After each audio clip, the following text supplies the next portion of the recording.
पिछली क्लास में बच्चों आपने सिंपल प्रेजेंट टेंस की पहचान, उसके एडवर्ब, नियम और एग्जाम्पल के द्वारा उन्हें समझा। आज मैं आपको प्रेजेंट कंटिन्यूस टेंस सिखाती हूँ। इसकी पहचान क्या होती है, पहले हम ये देखते हैं। इस टेंस में हिंदी के वाक्यों के अंत में रहा है, रही है, रहे हैं, रहा हूँ इत्यादि शब्द आते हैं। अर्थात ये कि वर्तमान काल में कार्य का जारी रहना प्रकट होता है, यानी इसके वाक्यों से वर्तमान समय में जो कार्य हो रहा होता है उसके जारी रहने का संकेत मिलता है हमें। इसमें एडवर्ब होते हैं now, still, at present, at this time, these days, at the moment, today आदि।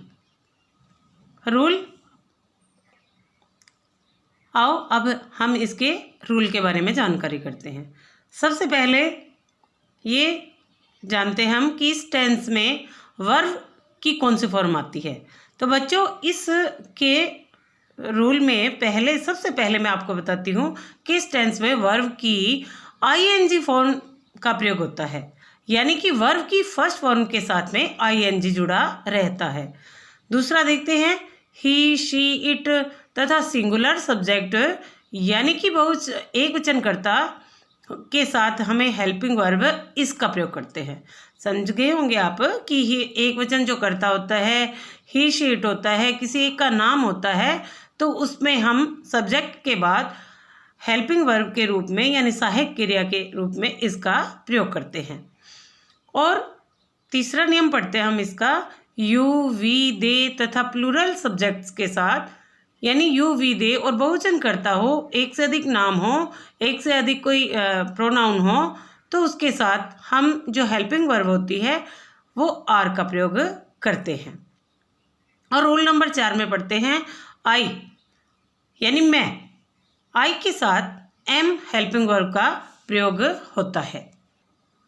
5वें रूल में बच्चों आपको सीखना है, ध्यान देना है ये कि यदि हम नेगेटिव सेंटेंस बना रहे हैं तो नेगेटिव सेंटेंस में यानी नकारात्मक वाक्यों में helping verb is, are, am, इन तीनों में से हम जो भी हेल्पिंग वर्ब का प्रयोग करते हैं उसके ठीक बाद हम नोट का प्रयोग कर देते हैं।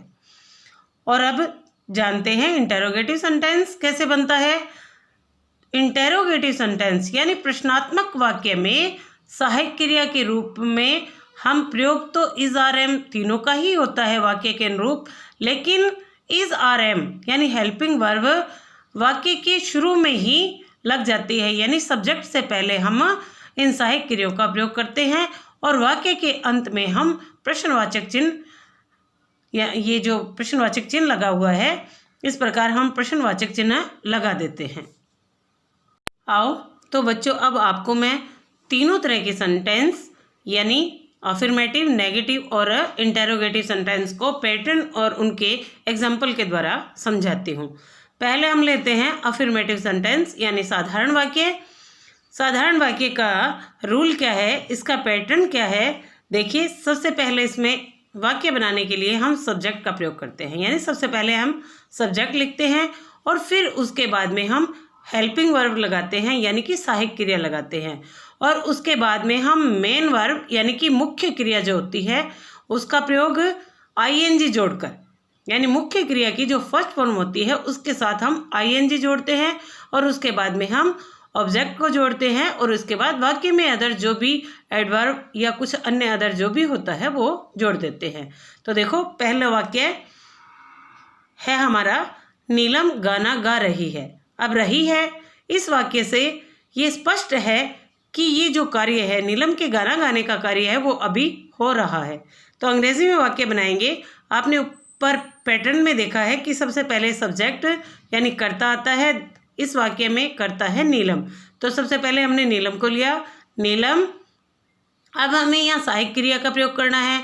नीलम एक वचन है, एक लड़की है, तो यहाँ सहायक क्रिया के रूप में हमने इसका प्रयोग किया। नीलम इज, अब गाने की अंग्रेजी होती है सिंग और उसे हमें आईएनजी जोड़ना है, तो हमने बना दिया सिंगिंग, और गाने की अंग्रेजी होती है सॉन्ग, तो हमारा वाक्य क्या बना, नीलम इज सिंगिंग ए सॉन्ग, यानी नीलम गाना गा रही है। अब दूसरा वाक्य देखो, मैं पाठ पढ़ रही हूँ। मैं यानी आई के साथ एम का प्रयोग होता है, यानी आई के साथ सहायक क्रिया एम का प्रयोग होता है। तो वाक्य बना I am reading A lesson.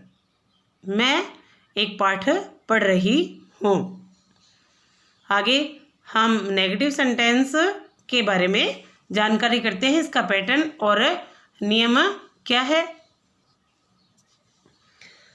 Negative वाक्य का पैटर्न है, सबसे पहले सब्जेक्ट आता है और फिर हमारी सहायक क्रिया यानी हेल्पिंग वर्ब आती है जो भी इज आर एम है, और उसके बाद जस्ट बाद ही ठीक बाद हम नोट का प्रयोग कर देते हैं, और उसके बाद में हमारी जो मुख्य क्रिया होती है उसकी फर्स्ट फॉर्म के साथ आईएनजी जुड़ता है, और फिर ऑब्जेक्ट और फिर अदर जो भी आता है।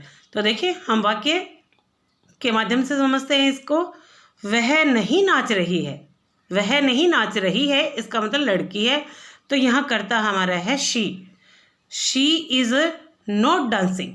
डांस यानी नाचना, और डांस की फर्स्ट फॉर्म होती है डांस, DANCE। हमने इसमें आईएनजी जोड़ा तो ई को हटा दिया, आपने उसमें वर्ब वाले क्लास में आपने समझा था इस बात को। तो वाक्य हमने बनाया शी इज़ नॉट डांसिंग, वह नहीं नाच रही है। अब एक प्लूरल का देखते हैं।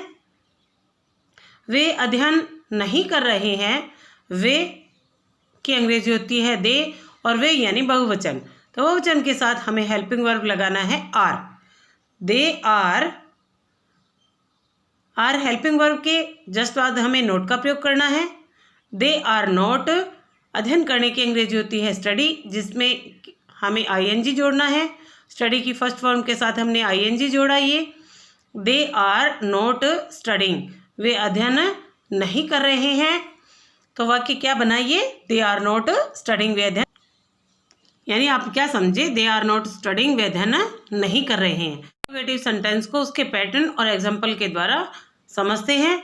तो इंटेरोगेटिव सेंटेंस में क्या होता है, हेल्पिंग वर्ब सब्जेक्ट से पहले आती है, यानी हमारी जो सहायक क्रिया होती है इज आर एम, वो कोई भी कर्ता से पहले आ जाती है, और उसके बाद में सब्जेक्ट आता है। उसके बाद में वर्ब की फर्स्ट फॉर्म के साथ आईएनजी लगाते हैं और फिर ऑब्जेक्ट लगाते हैं। उसके बाद सेंटेंस में जो भी अदर एडवर्ब या कुछ होता है वो लगा देते हैं, और उसके बाद में हम प्रश्नवाचक चिन्ह लगाते हैं। तो देखो एक वाक्य ये, क्या वह तुम्हें बुला रहा है। तो यहाँ करता है वह यानी ही, और बुलाना क्रिया है हमारी जिसकी अंग्रेजी होती है कॉल।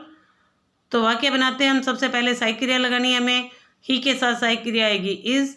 तो हम वाक्य के शुरू में लगाते हैं इज, और फिर कर्ता लगाते हैं इज ही कॉलिंग यू, क्या वह तुम्हें बुला रहा है, और पीछे लगाते हैं हम प्रश्नवाचक चिन्ह। दूसरा वाक्य देखिए एक जो कि प्लूरल का है, क्या हम फुटबॉल खेल रहे हैं। तो यहाँ हम यानी बहुवचन हो गया, हम सारे, वी आया, हम के लिए अंग्रेजी आती है वी, और वी के साथ हेल्पिंग वर्ब आएगी आर, जो कि सब्जेक्ट से हमें पहले लगानी है। आर वी प्लेइंग फुटबॉल, क्या हम फुटबॉल खेल रहे हैं। तो इस प्रकार बच्चों आज आपने प्रेजेंट कंटिन्यूअस टेंस के बारे में जानकारी ली। आप इस तरह से और भी प्रेजेंट टेंस के वाक्य अपनी कॉपी में बनाएंगे और इन्हें अच्छे से समझेंगे।